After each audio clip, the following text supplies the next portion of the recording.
Emily is a social worker who helpfully agreed to do a kind of child in need meeting a bit differently. And Delcia was a very brave parent who came along and agreed to have a meeting in a different way. So I thought it might be helpful for us to have a reflective conversation about that experience.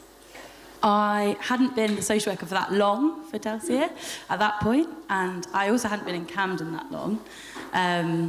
So it felt quite exciting, but I was very anxious at first. I think I've had some systemic training in the past, and so initially tried to overthink and overcomplicate those questions maybe. And I think I was very lucky because at that point, our relationship was very good and we had worked together in a kind of space which was quite positive.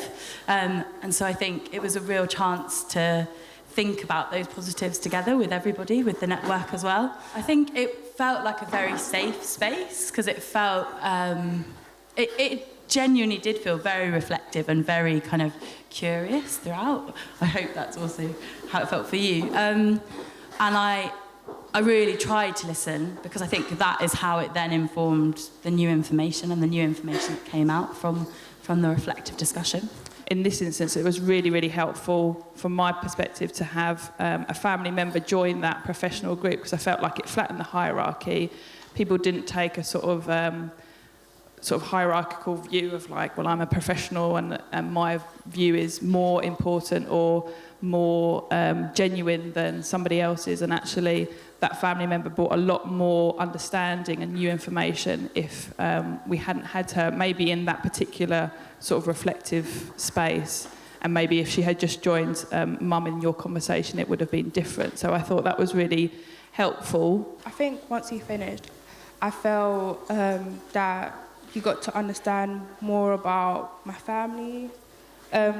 You were more curious about finding about my culture, and I feel like everyone gave their input as well, and I feel like it helped move the conversation as well, and then it helped highlight more good things than bad.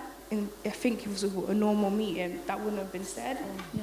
It gave people more chance to think, oh yeah, that's something I want to ask her as well, and see, I want to tell her this as well.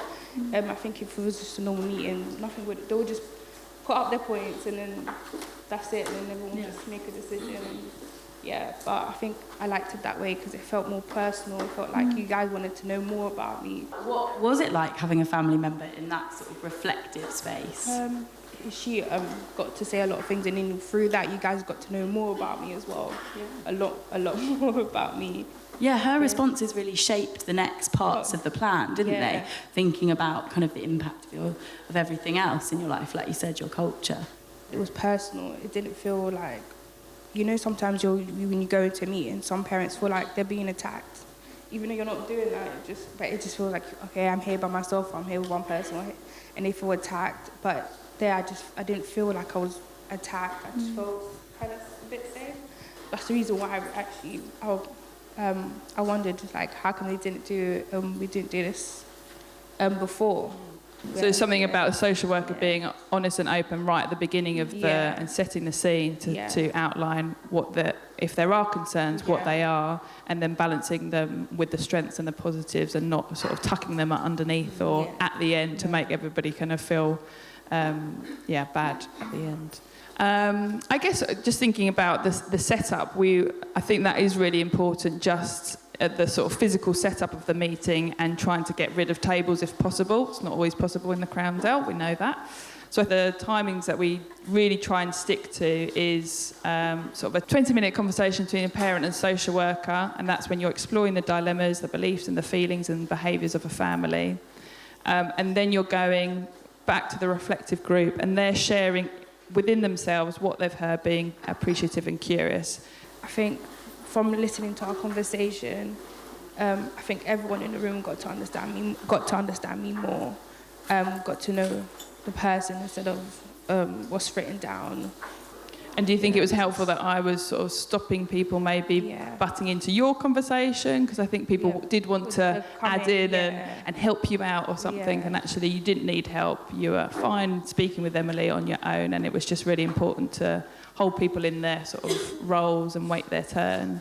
So I guess this was just an opportunity to share that piece of practice, and I guess maybe to inspire social workers and seniors to think about possible meetings that they could do something like that. I guess we practice it in our group supervision, so it shouldn't be something completely alien, and sometimes it just needs you to take a bit of a risk and confidence in trying something different and persuading our partner agencies to have a meeting a bit differently, because it does make a difference to the experience of the parent. I think it makes a difference to the plan that you formulate after that, and that's obviously got to be a good thing. Thank you. Thanks, guys.